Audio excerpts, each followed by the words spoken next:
que se me permite ocupar por breves momentos la atención de estas cámaras, por ser esta probablemente la última vez que comparezco ante ellas. Ocupar su atención para señalar los rasgos fundamentales que han conformado mi pensamiento en todas las administraciones en que me ha tocado durante más de 20 años encabezar el gobierno de la nación. El primero de esos rasgos es el de mi repulsa a los préstamos internacionales. He usado de ellos con mucha moderación, por una razón acaso subjetiva. Todavía siendo casi un niño, vi caer asesinado en las calles de Santiago al civilista Santiago Guzmán Espaillat, quien se pronunció abiertamente contra un nuevo préstamo internacional mediante la prolongación de la Convención de 1907. No tengo que enumerar esas obras. Ahora mismo, en la propia capital de la República, se ejecuta la llamada por esa Plaza de la Salud, con obras monumentales que garanticen la salud, sobre todo de la clase pobre de nuestro país. Esas obras se llevan también a cabo con recursos propios, sin apelación a ayudas extranjeras. El sueño de muchos, tener un techo propio, una humilde morada en la cual recostar la cabeza junto a los suyos. Este anhelo se hizo realidad para miles de familias dominicanas que gracias a las facilidades de un gobierno consciente adquirieron una vivienda. En todas las regiones del país, cual si fuera un designio divino, se levantan imponentes soluciones habitacionales fruto de la política de varilla y cemento, la misma que muchos criticaron, pero que hoy se levanta como muestra indeleble de una visión concreta y acertada de un visionario político que supo interpretar precisamente las necesidades de un pueblo sucumbido en el letargo de su historia, una histórica figura cuyos aportes no se pueden ignorar. Desconocer sus obras es negar la realidad, reconocerlas es rendir tributo a la dominicanidad, evaluarla será una tarea de las futuras generaciones. El tiempo pasa y con él los años, pero las obras, las huellas de nuestras acciones perdurarán para siempre. Este tributo, dada la hora crítica en que vivimos, no debe simplemente consistir en loas a su gloria, sino en un juramento de todos los dominicanos, de que nos mantendremos leales a sus principios, a los principios por los cuales cada uno de ellos luchó, y luchó hasta morir, con el pensamiento puesto en Dios, puesto en la patria y puesto en la libertad. Y a mí se me recordará por mis hechos, se me recordará por mis obras, y no por simples ilusiones, simples sueños, ni por simples imaginaciones. Dominicanos, sed unidos y sed justos si queréis ser felices. Y ahora, antes de despedirme de ustedes, les invito a repetir conmigo: ¡adelante, reformista! ¡Adelante! ¡Y a paz!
Alguien dijo una vez, hay hombres que trabajan un día y son buenos, hay otros que trabajan varios días y son muy buenos, hay también quienes trabajan por años y son mejores, pero los hay también quienes sin escatimar esfuerzos trabajan toda una vida y estos son los que dejan una huella en la historia.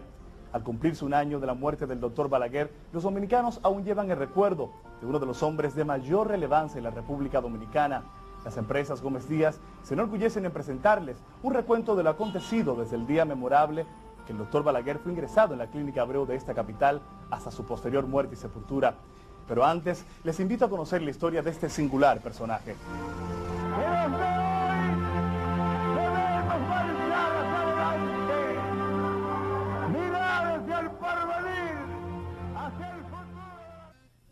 En el municipio de Navarrete, a 22 kilómetros de la ciudad de Santiago, en la humilde comunidad de Villa Bisonó, nació un 1 de septiembre de 1906 Joaquín Balaguer Ricardo, hijo de los señores Joaquín Balaguer Lespierre y doña Carmen Celia Ricardo.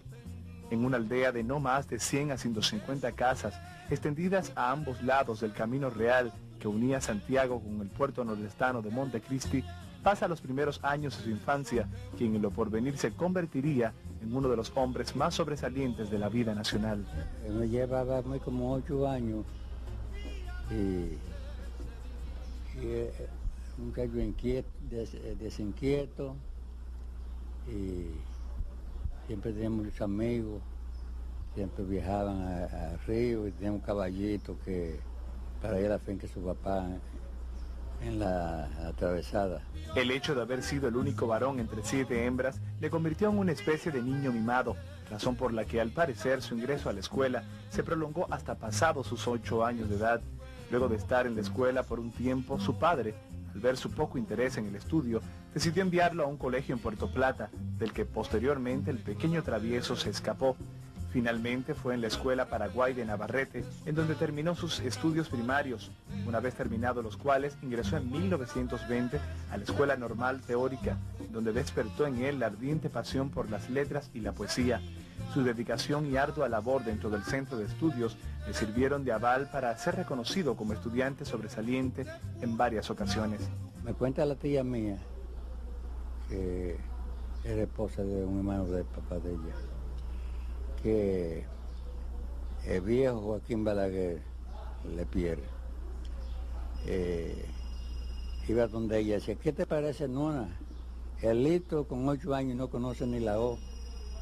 Iba donde el que fue maestro de él, llamado Cholo Espaillat. Le decía, ¿qué te parece, Cholo? El Lito no se quiere alfabetizar, tiene ya 8 años y no se ha alfabetizado. Parece que eso después porque en una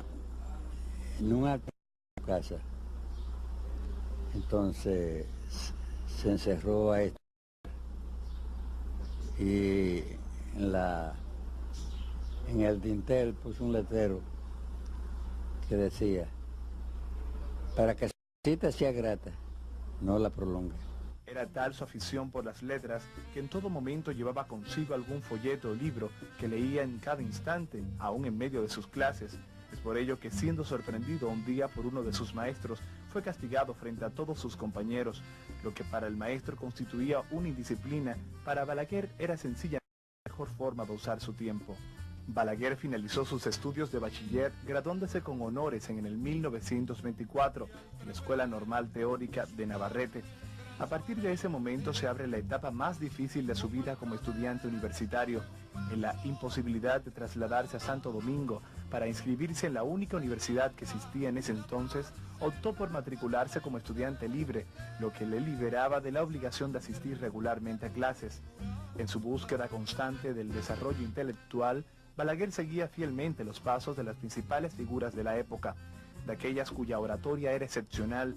Como alumno silente fue cultivando las riquezas halladas en cada tesoro literario.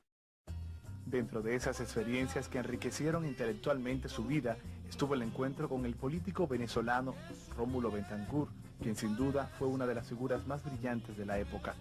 Para el 1929, Balaguer recibió su título de licenciado en Derecho.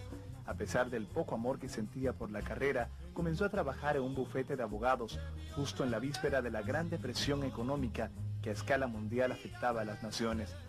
Ese bufete en el que inició sus primeros trabajos como abogado terminó siendo el centro laborista político. El 23 de febrero de 1930, cuando estalló el movimiento cívico contra el gobierno del general Vázquez, Balaguer redactó unas horas antes el manifiesto en el que anunciaba al país el móvil al que obedecía aquel acto subversivo. Para ese entonces los contactos con el jefe del ejército, brigadier Rafael Leonidas Trujillo Molina, se habían iniciado secretamente desde hacía varios meses para deponer al gobierno legítimo del general Horacio Vázquez.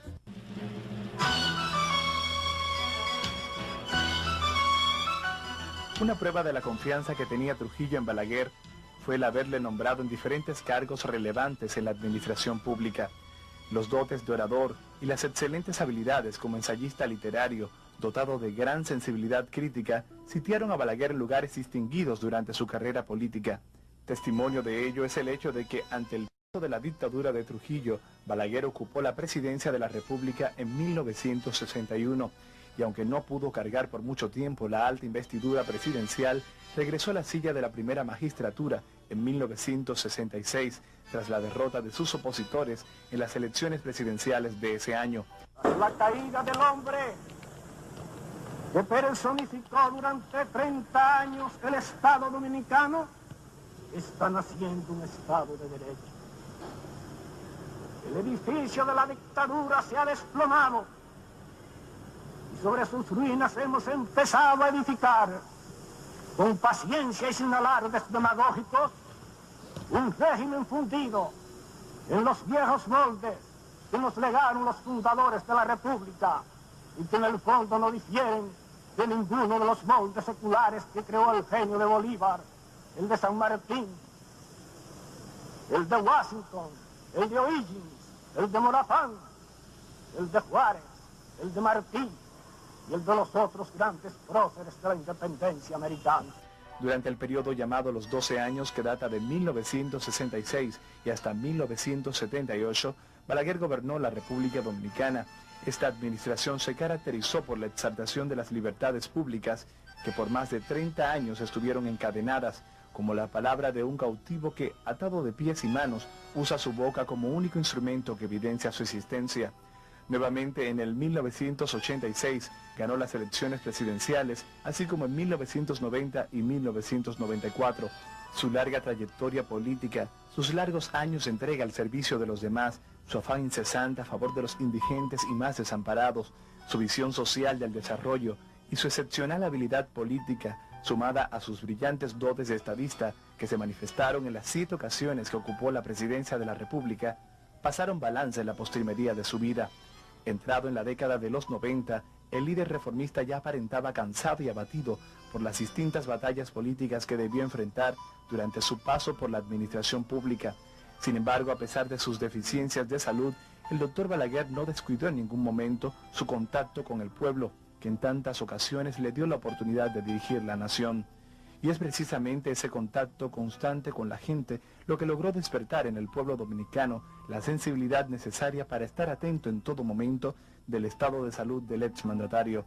Las gentes pobres que favoreció con una casa, un apartamento, los alimentos que por tantos años distribuyó entre los más hambrientos, las donaciones y todas las obras de bien social en su conjunto, hicieron de este casi místico personaje un representante vivo de las masas populares. Balaguer nació para servir y vivió para dar.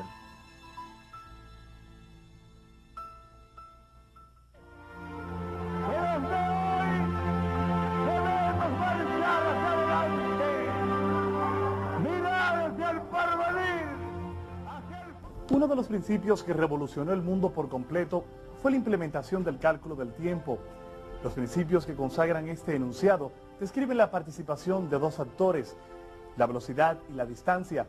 En el ciclo natural de los seres humanos, el cumplimiento de este principio deja resultados tangibles, no solo en la apariencia de las personas, sino también en el deterioro de su salud. De sus 97 años de edad, Balaguer dedicó 79 a la vida política. Su íntegra e incondicional entrega al cumplimiento de sus funciones y ese inexplicable afán en beneficio de los menos favorecidos, sumado al estrés que se desprende de una agitada vida política, dejaron al final de los años del legendario caudillo un saldo negativo que se evidenció a través del deterioro de su salud. ¡Consigne! ¡Que desde hoy debemos marchar hacia adelante! ¡Mirar hacia el porvenir! El decadente estado de salud del presidente del Partido Reformista inicia desde el último cuatrenio del periodo de los 12 años, justamente los años en que el exmandatario comienza a perder la vista. Su incesante actividad política, su entrega completa a la resolución de los problemas internos del país, o por el temor a que ante su ausencia grupos opositores a su gobierno saquearan el Palacio Nacional, el líder reformista prefirió permanecer en el país e ignorar su deteriorado estado de salud. En momentos en que ya su deterioro de salud era evidente, el líder del Partido Colorado admitió su descuido, aunque para ese entonces el glaucoma en sus ojos era irreversible. ¿Cómo está usted en su estado de salud? Ni sé. Yo mismo ni sé. No sabe. Estoy trabajando, entregado en mi trabajo y no me acuerdo de la salud. No era para menos. El resultado de una agitada vida política, la poca oportunidad para el descanso, entre otras complicaciones de salud que se desprenden de la estresante vida política, se hicieron evidentes en el cuerpo del legendario caudillo. Los 79 años ininterrumpidos de servicio al país y el paso imperdonable de los años dejaron en el rostro del nonagenario presidente los surcos imborrables de la vejez. Su admirable espíritu luchador, perseverante, su presta disposición a la concertación con las demás fuerzas, su búsqueda constante del bienestar de la gente y su desprendimiento material fueron valores que acompañaron durante toda su vida al doctor Balaguer. Lo único que yo uso para ir partidario es la escolta que me acompaña, también se le da a los otros, y el helicóptero que uso. Pero yo soy el presidente de la República y yo no puedo disociar la presidencia de la República, la investidura que ostento de mi condición de candidato a una nueva postulación. Son cosas inseparables. Yo no puedo andar como un pordiosero, pero tampoco puedo andar con grandes ostentaciones, y yo llevo una vida austera, yo me muestro austera, obviamente, yo no hago más que trabajar para el país, yo no le pido un centavo al país, yo gano 3.000 pesos y con esos 3.000 pesos vivo y con mis ahorros de muchos años, austeramente, austeramente. A pesar del agotamiento físico del líder reformista y de sus constantes recaídas de salud, el doctor Balaguer luchó contra la muerte y le venció por lo menos aún más allá de la muerte de quienes fueron sus dos principales opositores políticos, el doctor Juan Bosch y el doctor José Francisco Peña Gómez. Sin embargo, para las 11:30 de la mañana del jueves 4 de julio, las complicaciones de salud del legendario caudillo amenazaron de tal forma su resistencia que fue necesario trasladarlo a la Clínica Abreu de esta capital. El doctor Balaguer fue hospitalizado aquí en Clínica Abreu el jueves 4 de julio, alrededor de las 11:30 de la mañana, cuando fue traído por sangrado gastrointestinal alto. En medicina, cuando decimos sangrado gastrointestinal alto, generalmente nos referimos a sangrado que procede de úlceras que son o en el estómago o en la porción inicial del intestino, casi siempre esa parte que se llama duodeno. Luego de ser ingresado en la Clínica Abreu, el doctor Balaguer fue llevado directamente al centro de videoscopía, donde se procedería a yugular las úlceras que producían el sangrado a través de una endoscopía. Ahí le practicamos el estudio y ahí encontramos dos úlceras sangrando. Una más pequeña que tendría unos 7, 8 milímetros, si mal no recuerdo, y otra que tenía alrededor de 15 milímetros. Las úlceras fueron manejadas o cauterizadas como es habitual en el procedimiento endoscópico y el sangrado se dio por tentativamente yugulado. Una vez fuera del centro endoscópico, la junta de médicos que la atendía ofreció el primer informe sobre el estado de salud del exmandatario. Todo está bien, el procedimiento fue un éxito, Aunque certeras y confiables las palabras de los galenos, sus declaraciones no dejaron de despertar preocupación en la ciudadanía que seguía paso a paso el estado de salud del líder reformista. Los principales dirigentes políticos comenzaron a llegar al lecho en el que yacía el doctor Balaguer, preocupados ante la delicada situación del paciente. Decenas de simpatizantes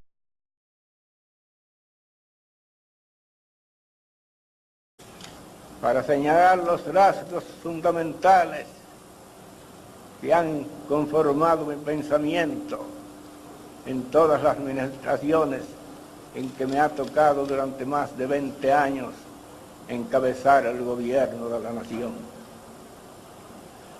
El primero de esos rasgos es el de mi repulsa a los préstamos internacionales. He usado de ellos con mucha moderación, por una razón acaso subjetiva. Todavía siendo casi un niño, con obras monumentales que garanticen la salud, sobre todo de la clase pobre de nuestro país. Esas obras se llevan también a cabo con recursos propios, sin apelación a ayudas extranjeras. El sueño de muchos, tener un techo propio, una humilde morada en la cual recostar la cabeza junto a los suyos. Este anhelo se hizo realidad para miles de familias dominicanas que gracias a las facilidades de un gobierno consciente adquirieron una vivienda. En todas las regiones del país, cual si fuera un designio divino, se levantan imponentes soluciones habitacionales fruto de la política de varilla y cemento, la misma que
Quiero sí que se me permite ocupar por breves momentos la atención de estas cámaras, por ser esta probablemente la última vez que comparezco ante ellos.